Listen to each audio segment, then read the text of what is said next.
আমাৰ দলৰ আহ্বানত যে সমগ্ৰ ৰাজ্যতে যি ৰক্তদান শিবিৰ আমাৰ যুৱ মৰ্চাৰ ফালৰ পৰা গোটেইখিনি পৰিচালনা কৰিছে।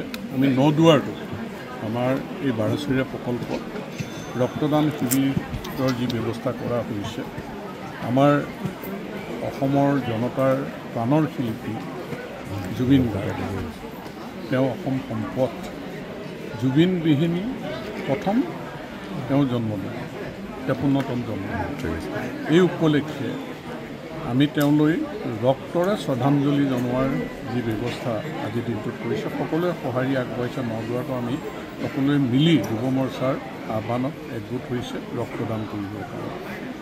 গতিকে আমি জুবিন গাৰ্গক সদায় অসমৰ মাটিত জীয়াই ৰখাটো তেখেতৰ সৃষ্টিৰাজিৰ জৰিয়তে, তেখেতৰ জাতীয় প্ৰেম আৰু মানৱীয়তা যি তেওঁ কৰ্মৰাজিৰ জৰিয়তে দুখীয়াক সহায় কৰা যিবিলাক প্ৰতিফল, যে এই জনতাৰ শিল্পীগৰাকী আমি বিশেষকৈ মানুহৰ মাজত সদায় জীয়াই ৰাখিব লাগে।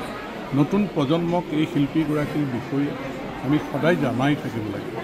তাৰেই কাৰণে ভাৰতীয় জনতা পাৰ্টীয়ে আজি এই ঐতিহাসিক দিনটো এই পদক্ষেপ গ্ৰহণ কৰিছে আৰু আমি বিভিন্ন কৰ্মসূচী কাৰ্যসূচী তেওঁ সম্পৰ্কত গ্ৰহণ কৰিম। যে আমি বিচাৰিছোঁ জুবিন গাৰ্গ অমৰ হৈ থাকক, তেওঁৰ সৃষ্টিৰাজিয়ে তেওঁক জীয়াই ৰাখক, তেওঁ যিখিনি কাৰ্য জনতাৰ কাৰণে কৰিলে, জনতাৰ উপকাৰৰ কাৰণে কৰিলে, এই কথাবিলাক যাতে জনতাৰ মাজত সদায় জীয়াই থাকে, তেনে চিন্তাৰে জুবিন গাৰ্গৰ এই জুবিনবিহীন প্ৰথম জন্মদিনটোত আমি এই কাৰ্যসূচী লৈছোঁ। তেখেতলৈ শ্ৰদ্ধাঞ্জলি জনাই আৰু প্ৰতিগৰাকী ৰক্তদাতা আগবাঢ়ি অহা তেওঁলোকলৈ মই ধন্যবাদ জ্ঞাপন